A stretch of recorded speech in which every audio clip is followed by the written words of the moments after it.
Welcome friends, मेरे channel पे आपका स्वागत है। तो चलिए हम लोग आज जो टॉपिक देखने जा रहे हैं वो है आपका हिंदी व्याकरण से है। और ये शब्द एवं वर्ण आज का टॉपिक हम लोग लिए हैं। और जिन भी एग्जाम में, कॉम्पिटिटिव एग्जाम में आपका हिंदी लैंग्वेज रहता है तो उनके लिए ये वीडियो रामबाण काम करेगा और उनके लिए बहुत ही हेल्पफुल होने वाला है। तो आप इस वीडियो को पूरा देखिएगा और अच्छा लगे तो लाइक जरूर कीजिएगा और कमेंट करके बताइएगा आपको वीडियो कैसा लगा। और ये आपको जो वीडियो है वो आपका झारखंड पाठशाला एक चैनल है, उनमें आपको मिलेगा, तो इनको भी जरूर सपोर्ट कीजिएगा। चलिए हम लोग चलते हैं थ्योरी पोर्शन पे, उनको देखेंगे। साथ में हम लोग प्रीवियस क्वेश्चन जो होते हैं उनको भी हम लोग देखेंगे ताकि एक अनुमान आपको मिल जाए कि किस प्रकार क्वेश्चन एग्जाम में आते हैं। तो इनसे क्या होगा, आपको बेहतर तैयारी करने में आपको आसानी होगी और समझने में आसानी होगी कि किस प्रकार आप तैयारी करें और किस टॉपिक को पढ़ना है ताकि आपका बेहतर एग्जाम के लिए पॉइंट ऑफ व्यू से तैयारी हो सके। चलिए हम लोग थ्योरी पोर्शन देखेंगे, उनके बाद हम लोग प्रीवियस क्वेश्चन देखेंगे। वर्ण किसे कहते हैं? वह छोटी से छोटी ध्वनि जिसके टुकड़े ना हो सके उसे क्या कहती, वर्ण कहलाती है। पर बात करें हम लोग शब्द निर्माण की लघुत्तम इकाई क्या होती है, तो वो ध्वनि या वर्ण होता है। कोई भी शब्द अगर निर्माण होता है तो उनमें जो इकाई होती है उसके निर्माण की, वो ध्वनि या वर्ण उनको कहते हैं हम लोग। और ये एग्जाम में क्वेश्चन पूछे गए हैं।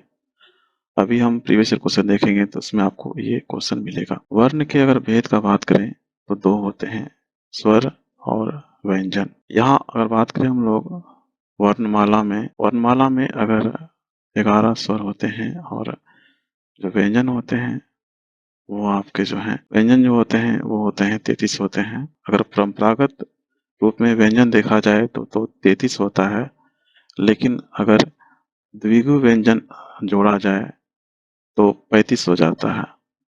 देखिएगा, जैसे इसमें क्या है कि एक ये होता है और एक ये होता है, दो, इन दोनों को जोड़ के क्या होता है, ये 35 व्यंजन होता है। तो अगर एग्जाम में आपका क्वेश्चन अगर आता है, अगर 33 नहीं है, अगर 35 है, तो इनमें आप टिक करेंगे। चलिए हम लोग देखें कि स्वर किनको कहा जाता है। वे ध्वनियां जिनके उच्चारण में वायु जो है बिना किसी अवरोध के बाहर निकलती है वह स्वर कहलाता है। जब भी उच्चारण में अगर वायु बिना किसी अवरोध के बाहर निकलता है तो वो क्या कहलाता है, स्वर कहलाता है। स्वर कितना है आपका, 11 है, याद रखिएगा। और ओ, आ, ई, हर्षई, दुर्गई, ये सब सभी हैं क्या, स्वर कहलाते हैं। और ये स्वर हैं आपके। और व्यंजन का बात करें तो जो को, खो, गो, घो लेके आपका यो, रो, लो, वो जितने भी होते हैं वो सब क्या है, आपके व्यंजन हैं। चलिए आगे बढ़ते हैं और स्वरों के जो भेद है उनको भी हम लोग देखें क्या है वो। स्वरों के अगर भेद का बात करें, स्वरों के कितने भेद हैं, 3 भेद हैं। हरस्व स्वर, इन्हें मूल स्वर तथा एक मात्रिक स्वर भी कहते हैं। इनके उच्चारण में सबसे कम समय लगता है, याद रखिएगा। जैसे आ, ही, उ, री, इनके उच्चारण में सबसे कम समय लगता है, इसीलिए इनको क्या बोलते हैं हम लोग, हर्ष स्वर कहते हैं। दीर्घ स्वर किनको बोला जाता है, इनके उच्चारण में जो है हर्ष स्वर की अपेक्षा जो है दुगुना समय लगता है, अर्थात 2 मात्राएं लगती है। इन्हें क्या कहते हैं, दीर्घ स्वर कहते हैं। जैसे आ, ई, उ, ए, ओ, औ, ये सभी क्या हैं, आपके दीर्घ स्वर हैं। फ्लुत स्वर का बात करें तो ये संस्कृत में फ्लुत को एक तीसरा भेद माना जाता है, पर हिंदी में इनका प्रयोग नहीं होता है। तो फ्लुत स्वर बस एक ही है, ओम, याद रखिएगा, इम्पोर्टेंट है। चलिए हम आगे बढ़ें और देखें प्रयत्न के आधार पर, जीव के प्रयत्न के आधार पर कितने वेद हैं, तो 3 वेद हैं। तो वो कौन कौन से वेद हैं उनको हम लोग देखते हैं। एक है आपका अग्रस्वर, जिन स्वरों के उच्चारण में जीभ का अगला भाग ऊपर नीचे उठता है वो अग्रस्वर कहते हैं, अग्रस्वर कहते हैं उनको हम लोग।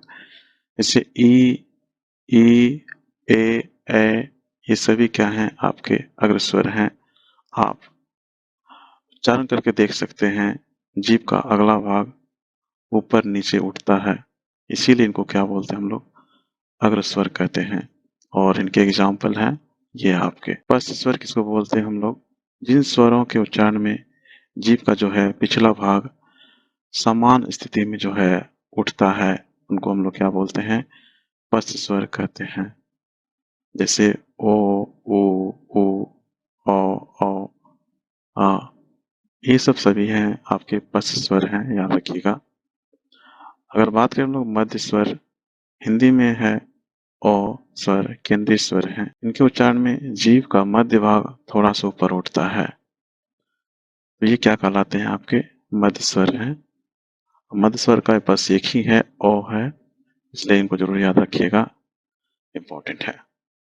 चलिए हम आगे बढ़ें और देखते हैं मुखाकृति के आधार पर कितने हैं आपके। एक है आपका संवृत्त, वे स्वर जिनके उच्चारण में मुंह बहुत कम खुलता है, उनको हम लोग संवृत्त कहते हैं।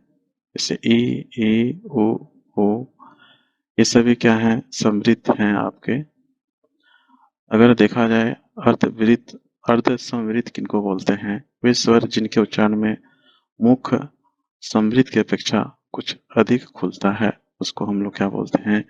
अर्ध संवृत्त कहते हैं।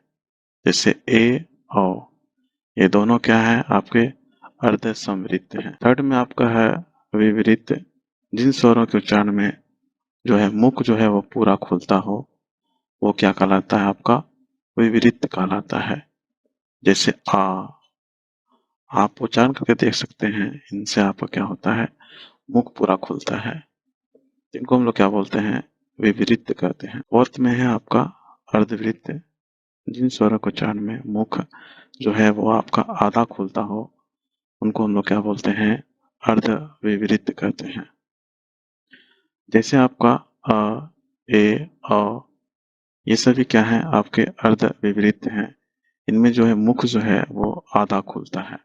आप इन सभी को एक बार उच्चारण करके देख सकते हैं, अगर आपको जांचना है और आपको कंप्लीटली याद रखना है हमेशा के लिए, तो साथ में इनका उच्चारण करके भी आप देख सकते हैं, ताकि आपको अच्छे से याद हो जाए। चलिए आगे बढ़ते हैं और देखते हैं आगे। अगर बात करें हम लोग ओष्ठाकृति के आधार पर कितने हैं, तो वो 3 हैं आपके।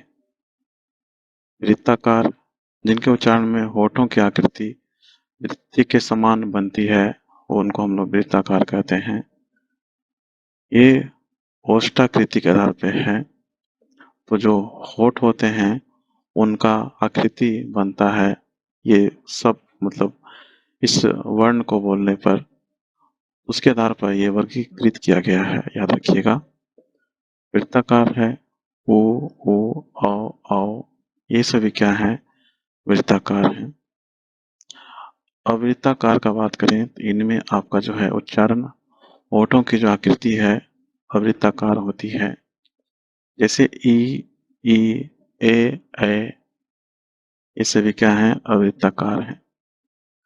उदासीन का बात करें तो इनमें केवल ओ जो है आपका स्वर, इनके उच्चारण में होठ उदासीन रहते हैं। याद रखिएगा, ओष्ठाकृति के आधार पर कितने हैं आपके? 3 हैं। बात करें हम लोग यहाँ पे आ की आकृति का, तो ये स्वर अंग्रेजी से हिंदी में आया है। अगर आपसे एग्जाम में पूछा जाए क्वेश्चन कि कौन सा जो वर्ण है वो अंग्रेजी से हिंदी में आया है, तो ये आपके कौन से हैं? आ, ये आपके जो है अंग्रेजी से हिंदी में आया है। चलिए हम लोग व्यंजन को देख लेते हैं। अब व्यंजन कितने प्रकार के होते हैं, अभी हम लोग स्वर को देख चुके हैं, अब व्यंजन को भी हम लोग देख लें। अगर हम लोग व्यंजन का बात करें, जो वर्ण स्वरों की सहायता से बोले जाते हैं उनको क्या कहते हैं? हम लोग व्यंजन कहलाते हैं। ये आपका जो व्यंजन होता है, इनमें स्वरों की सहायता ली जाती है और इन सहायता से ही व्यंजन आपका जो है वर्ण बनते हैं। चलिए हम लोग देखें प्रश्न के आधार पर व्यंजन के भेद। तो स्पर्श संघर्षी, नासिक, पांचवा है पार्श्विक, और 6 है लुंठित। ये सभी हम लोग देखेंगे अभी हम लोग। जिन उच्चारण में मुख के दो जो भिन्न अंग हैं, दोनों ओष्ठ, नीचे का ओष्ठ और ऊपर के दांत, जीभ, नाक, दांत आदि एक दूसरे से स्पर्श की स्थिति में हो, वायु उनके स्पर्श करते हुए बाहर आती हो, उनको हम लोग क्या बोलते हैं? स्पर्श कहते हैं। जैसे क, च, ट, त, प, ये जो हैं वर्गों की प्रथम 4 ध्वनियां जो हैं, ये सभी क्या हैं? आपके स्पर्श के एग्जाम्पल हैं। अगर हम बात करें यहाँ पे संघर्षी का, जिनके उच्चारण में मुख के 2 अवयव एक दूसरे के निकट आ जाते हैं और आपके जो है वायु जो है वो निकलने का मार्ग संकरा हो जाता है, तो वायु संघर्षण करके निकलती है, उन्हें हम संघर्षी व्यंजन कहते हैं। जैसे आपका ख, ग, ज, फ, तालव्य स, मूर्धन्य स, दंत स, ये सभी जो हैं ये संघर्षी के आपके जो है उदाहरण हैं। स्पर्श संघर्षी का बात करें हम लोग, जिन व्यंजनों के उच्चारण में पहले स्पर्श फिर घर्षण की स्थिति हो, उनके हम लोग क्या बोलते हैं? स्पर्श संघर्षी कहते हैं। जैसे आपका च, छ, ज, झ, ये क्या है? स्पर्श संघर्षी आपके हैं। चलिए आगे बढ़े हम लोग और देखते हैं नासिक्य, इसमें आपके क्या क्या हैं? जिन व्यंजनों के उच्चारण में आपके जो हैं दांत, ओष्ठ, जीभ आदि के स्पर्श के साथ वायु नासिका मार्ग से बाहर आती है, उनको हम लोग क्या बोलते हैं? नासिक्य बोलते हैं। उनके उदाहरण हैं आपके र, न, म, या और मूर्धन्य न। ये सभी क्या है? नासिक के एग्जाम्पल हैं। चलिए आगे बढ़े और हम लोग पार्श्विक देखते हैं। जिन व्यंजनों के उच्चारण में मुख के मध्य 2 अंगों के मिलने से वायु मार्ग अवरुद्ध होने के बाद होता है, उनको हम लोग पार्श्विक कहते हैं। उनके एग्जाम्पल हैं ल, याद रखिएगा, बस केवल इनके एक ही एग्जाम्पल हैं, उदाहरण है ल, और ये एग्जाम में पूछे जाते हैं, तो याद रखिएगा इनको भी। चलिए आगे बढ़ते हैं और लुंठित देखते हैं वो क्या है आपका। लुंठित होते हैं जिनके उच्चारण में जीभ बेलन की भांति लपेट खाती है, उनको हम लोग लुंठित कहते हैं और उनके एग्जाम्पल हैं र। अगर बात करें हम लोग उत्क्षिप्त का, जिनके उच्चारण में जीभ की नोक झटके से तालु को छूकर वापस आ जाती है, उन्हें हम उत्क्षिप्त व्यंजन कहते हैं। जैसे ड़, र, याद रखिएगा ये 2 हैं उत्क्षिप्त के उदाहरण। 8 में है आपका अर्धस्वर, जिन वर्णों का उच्चारण अवरोध के आधार पर स्वर व व्यंजन के बीच का है, उनको हम लोग क्या बोलते हैं? अर्धस्वर कहते हैं। जैसे उनके उदाहरण है यो और वो, ये 2 हैं जो आपके यो और वो, ये अर्धस्वर के उदाहरण हैं। उच्चारण के स्थान के आधार पर व्यंजन के भेद। चलिए देखते हैं हम उच्चारण के स्थान के आधार पर व्यंजनों के भेद आपके कौन कौन से हैं।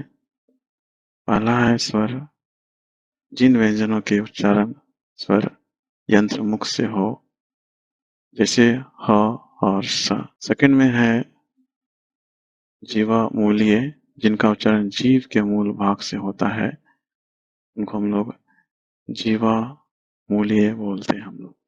जैसे को, खो और गो, ये जीवा मूलीय हैं, याद रखिएगा।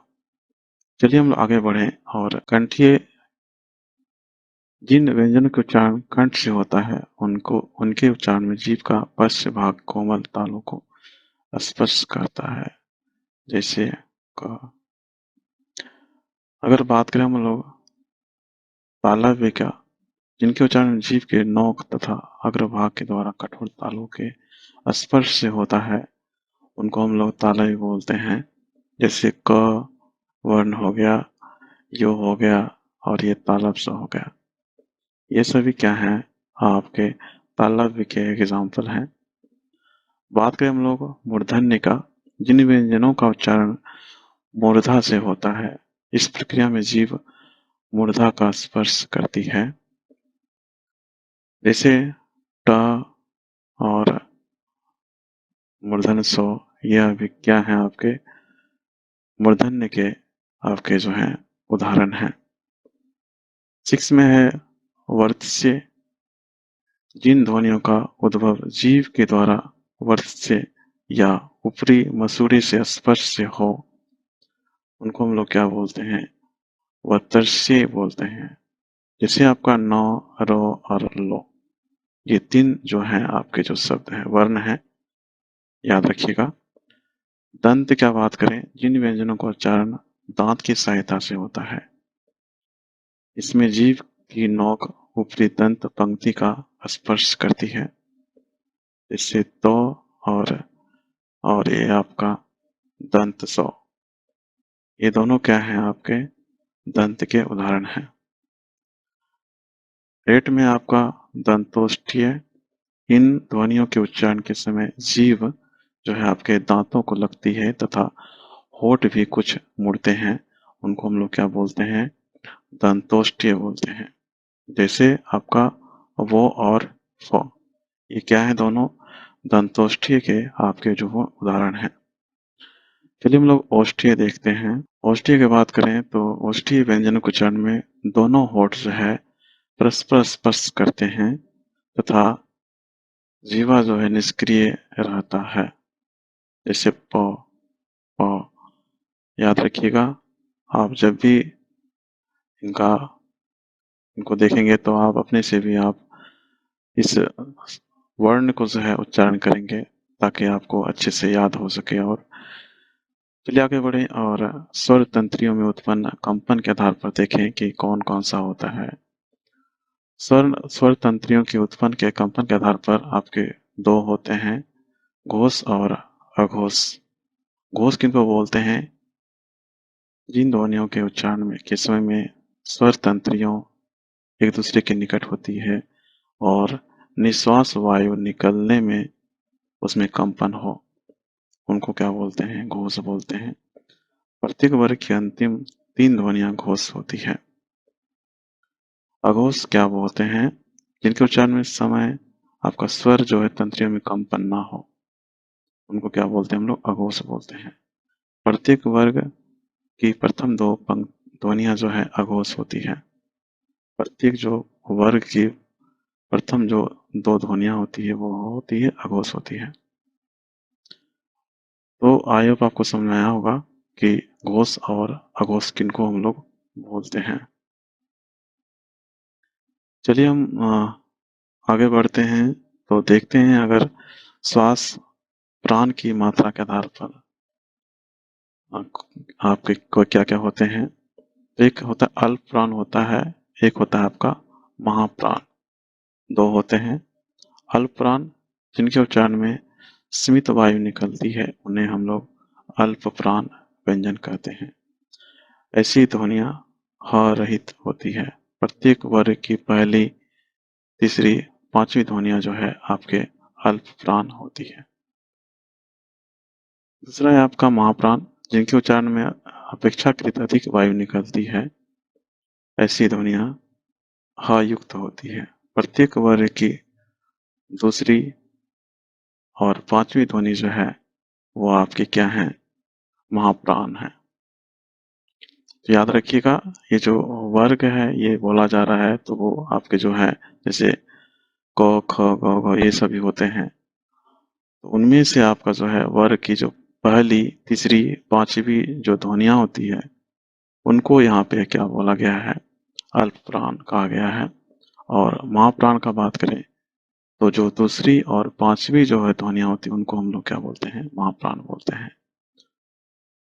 इस प्रकार आपको याद रखना है, यहाँ पे ये घोष अघोष ये सभी को आप लोग याद करते चलिएगा। चलिए हम आगे बढ़ें और संयुक्त व्यंजन क्या होता है उनको हम लोग देखें। संयुक्त व्यंजन जब 2 अलग अलग व्यंजन संयुक्त होने पर अपना रूप बदल लेते हैं तो वे संयुक्त व्यंजन कहलाते हैं।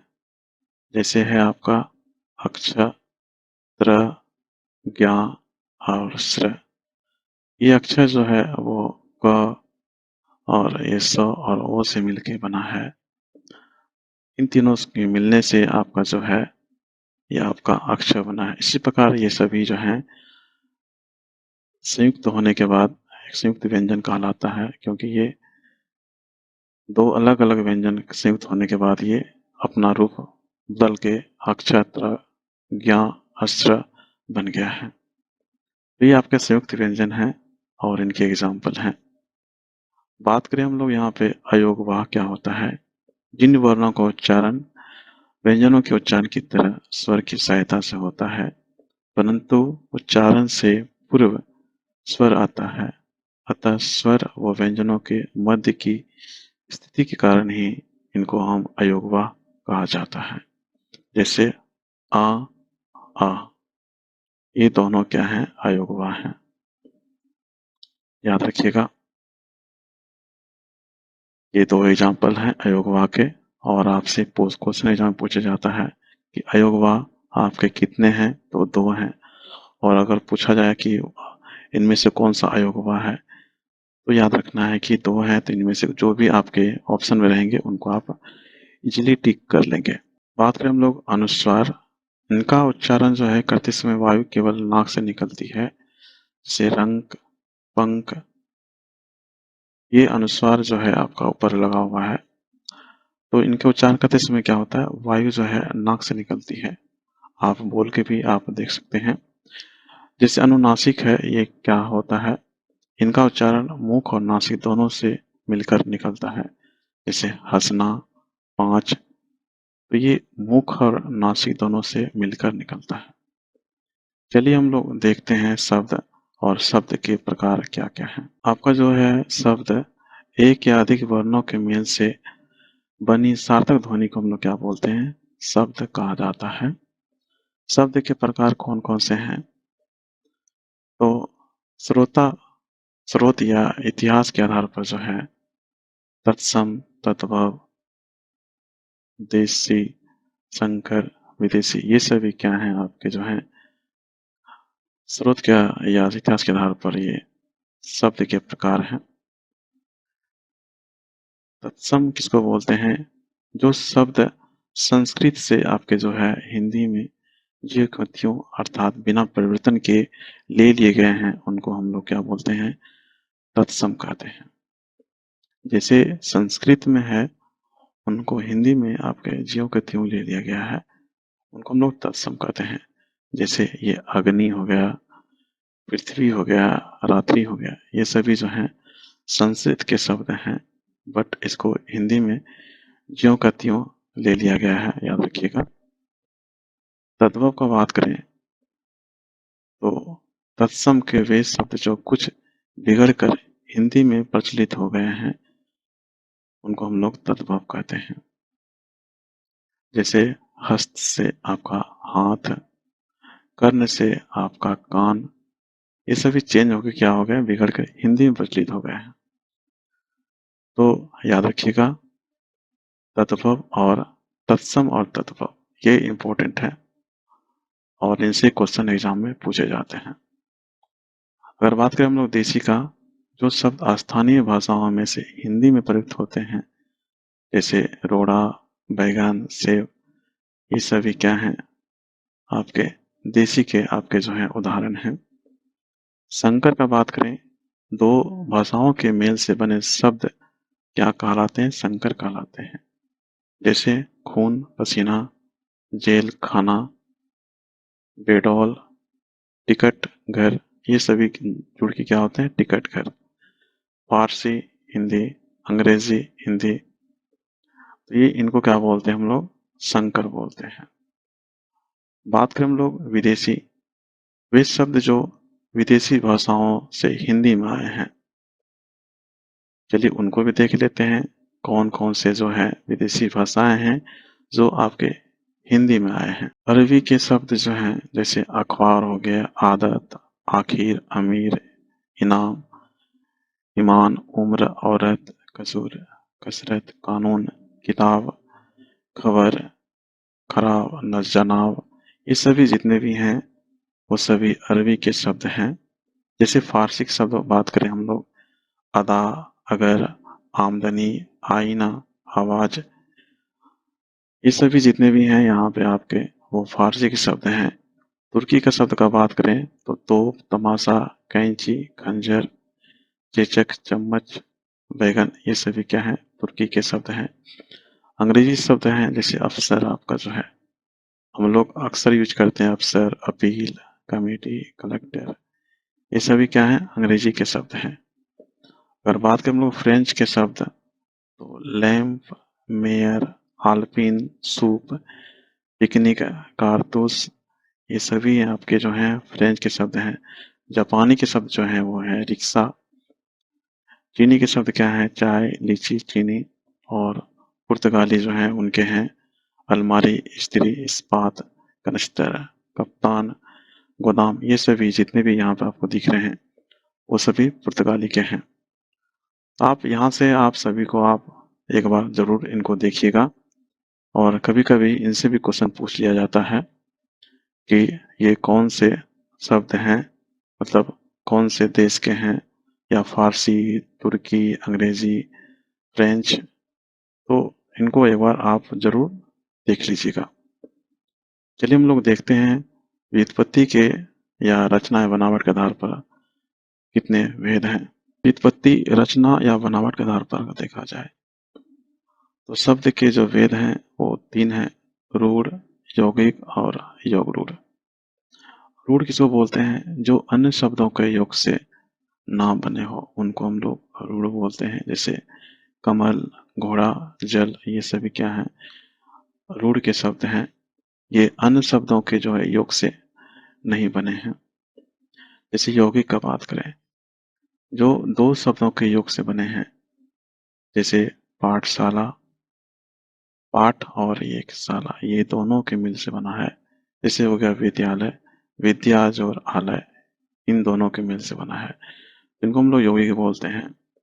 अगर बात करें हम लोग योग रूढ़, जो शब्द दो या दो से अधिक शब्दों के योग से बने हैं तथा किसी विशेष अर्थ को प्रकट करते हैं, उनको हम लोग क्या बोलते हैं, योग रूढ़ शब्द कहते हैं। जैसे दशानन, लंबोदर, दशानन को बोलते हैं रावण को बोलते हैं, लंबोदर को बोलते हैं हम लोग गणेश को बोलते हैं। तो ये हैं दो या दो से अधिक शब्दों के मेल से बने हैं, लेकिन ये जो इनका जो अर्थ है वो अलग प्रकट करता है यहाँ पे, इसलिए इनको हम लोग योग रूढ़ कहते हैं। चलिए हम लोग देखें प्रयोग के आधार पर जो है अनुसार जो शब्द के भेद है वो कितने हैं। तो प्रयोग के आधार पर जो शब्द के भेद हैं वो 8 हैं आपके। संज्ञा, सर्वनाम, विशेषण, क्रिया, क्रिया विशेषण, संबंध बोधक, समुच्चय बोधक, विस्मयादि बोधक, ये सभी क्या हैं आपके प्रयोग के अनुसार आपके जो शब्द हैं। अगर इनमें क्या है विकारी और अविकारी, विकारी में अगर आपका देखा जाए तो 4 शब्द हैं और अविकारी में आपके जो हैं 5 हैं। विकारी में है संज्ञा, सर्वनाम, विशेषण, क्रिया। अविकारी में आपका क्रिया विशेषण, संबंध बोधक, समुच्चय बोधक, विस्मयादि बोधक। चलिए हम लोग देखते हैं विकारी शब्द क्या होता है।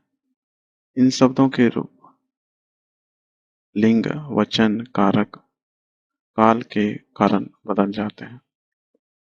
जैसे लड़का, लड़की, मेरा, मेरी, ये सभी क्या है विकारी शब्द के उदाहरण हैं। अविकारी शब्द क्या होते हैं, लिंग, वचन, कारक, काल के कारण जिन शब्दों का रूप नहीं बदलते हैं वो अविकारी शब्द कहलाते हैं। जैसे स्नेह और किंतु, हे, हरे, ये सभी हैं अविकारी शब्द के उदाहरण हैं।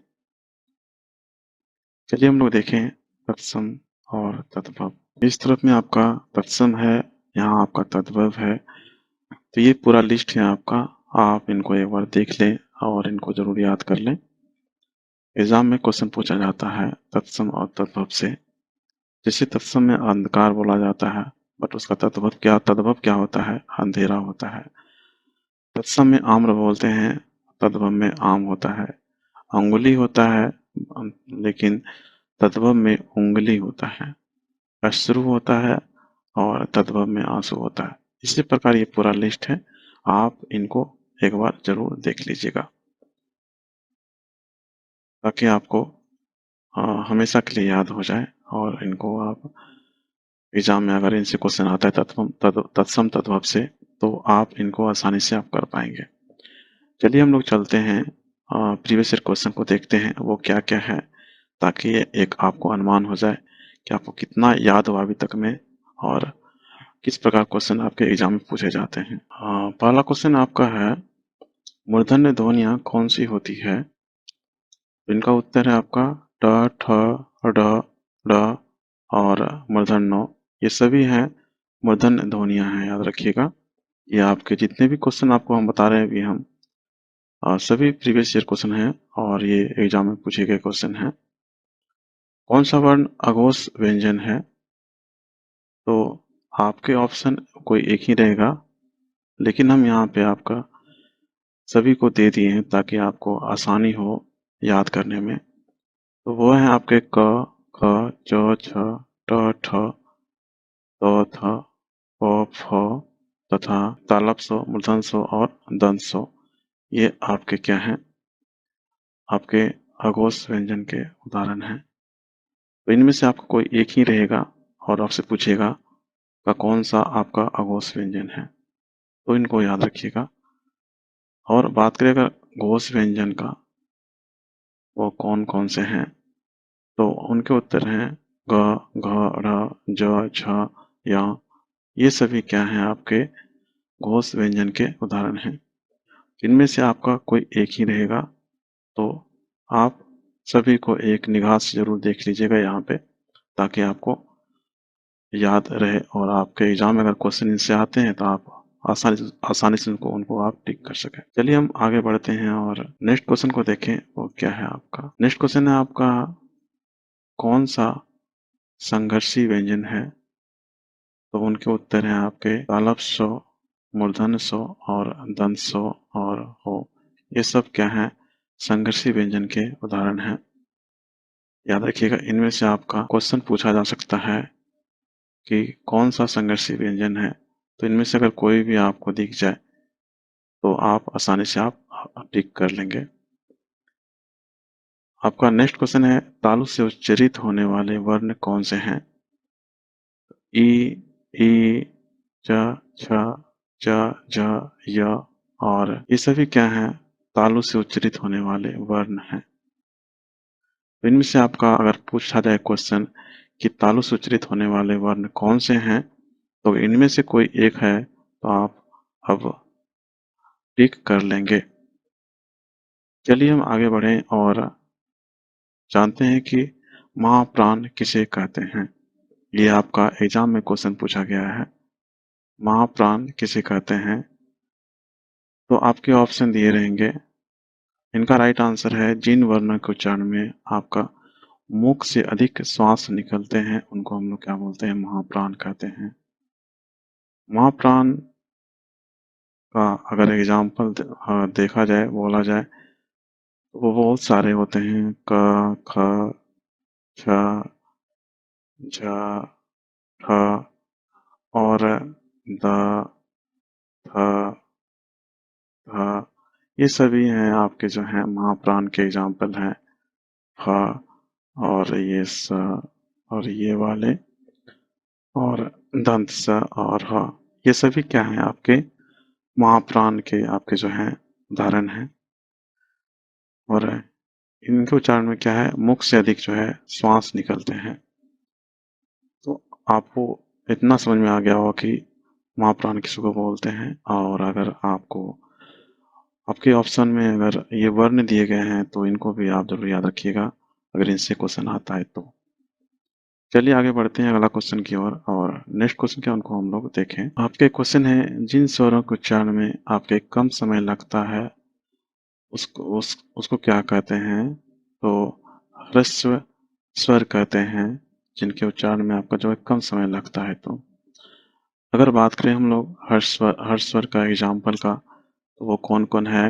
अ, ई, उ और जो है आपका री। ये जो हैं, ये 4 होते हैं, ये आपके हर्ष स्वर के आपके जो हैं उदाहरण हैं। तो यहाँ से आपको ज़रूर याद रखिएगा, आपसे अगर क्वेश्चन पूछा जाए कि स्वरों के कम समय लगता है जिनके उच्चारण में, तो उनको क्या बोलते हैं? तो हर्ष स्वर उनको बोलते हैं और वो उनके एग्जाम्पल हैं। हर्ष स्वर कितने हैं आपके? जो 4 हैं, वो हैं अ, ई, उ, री। ये चारों जो हैं हर्ष स्वर के आपके जो हैं उदाहरण हैं। अगला प्रश्न है, वह व्यंजन जिन्हें बहुत कम वायु प्रवाह से बोला जाता है, उनको हम लोग क्या बोलते हैं? अल्प प्राण व्यंजन बोलते हैं। जिस व्यंजन को हम कम वायु प्रवाह से बोलते हैं, उनको हम लोग क्या बोलते हैं? अल्प प्राण व्यंजन बोलते हैं। अल्प प्राण व्यंजन आपके कितने हैं? वो 4 हैं आपके, याद रखिएगा। वो कौन-कौन है आपके? क और ग, ज और आपके हैं आपके प हैं। ये आपके जो है 4 हैं, जो अल्प प्राण व्यंजन के आपके उदाहरण हैं। याद रखिएगा, हर्ष स्वर और अल्प प्राण जो है व्यंजन, इन दोनों के 4-4 होते हैं, याद रखिएगा। इनको भी साथ में आप याद करते चलिएगा कि अल्प प्राण व्यंजन के कौन-कौन से होते हैं। तो क, ग, ज और प। ये चारों जो हैं अल्प प्राण व्यंजन के उदाहरण हैं। अगला प्रश्न है, वर्णमाला किसे कहते हैं? वर्णों के व्यवस्थित समूह को हम लोग क्या बोलते हैं? वर्णमाला कहते हैं। चलिए हम अगले प्रश्न की ओर आगे बढ़ें और अगला प्रश्न को देखते हैं। आपका अगला प्रश्न है, जीवा के आधार पर स्वर कितने प्रकार के होते हैं? तो जीवा के आधार पर आपके जो स्वर हैं वो 3 प्रकार के होते हैं, याद रखिएगा। कौन-कौन होते हैं?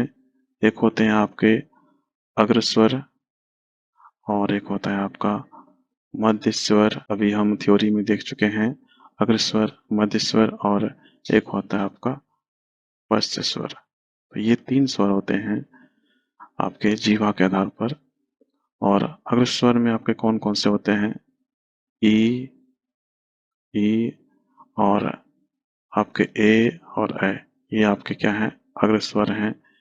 मध्य स्वर का बात करें हम लोग, इनमें अ होता है और पश्च स्वर का बात करें, इनमें आपका क्या होता है? ऊ होता है, ये होता है और ओ और औ और आ। ये सभी क्या हैं? ये पश्च स्वर के उदाहरण हैं।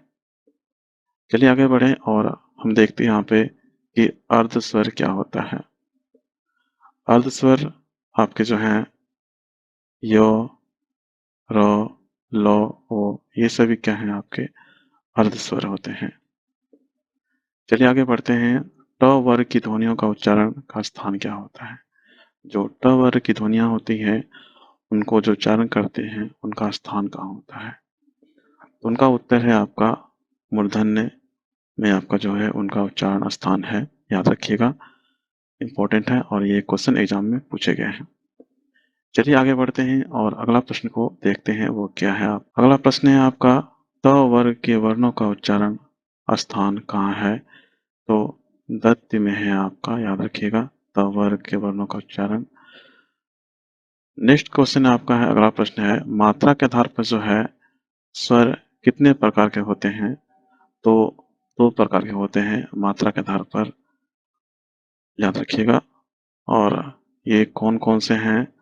एक है आपका ह्रस्व स्वर और एक है आपका दीर्घ स्वर। दीर्घ स्वर, ये 2 स्वर हैं होते हैं आपके मात्रा के आधार पर, याद रखिएगा।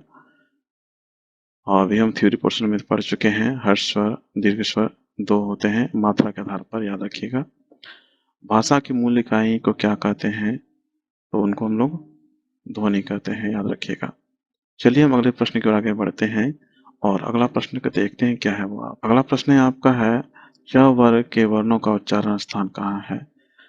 उनका स्थान है तालव्य में, याद रखिएगा। हिंदी में ध्वनियाँ जो है कितने प्रकार की होती है? हिंदी में जो है ध्वनि वो कितने प्रकार की होती है? तो वो 2 प्रकार की होती है, याद रखिएगा। चलिए आगे बढ़ते हैं और देखते हैं आपका हिंदी में जो है व्यंजन वर्णों की संख्या कितनी होती है। वो है कुल 35 होते हैं, लेकिन अगर परंपरागत के आधार पर देखा जाए तो नॉर्मल 33 होता है, याद रखिएगा। तो इन दोनों में से आपको अगर जो भी ऑप्शन में रहे तो उनको आप टिक कर लेंगे। 35 क्यों होता है? इनमें एक ये होता है और ये दो दो जुड़ जाता है, तो यहाँ पे आपका 35 होता है।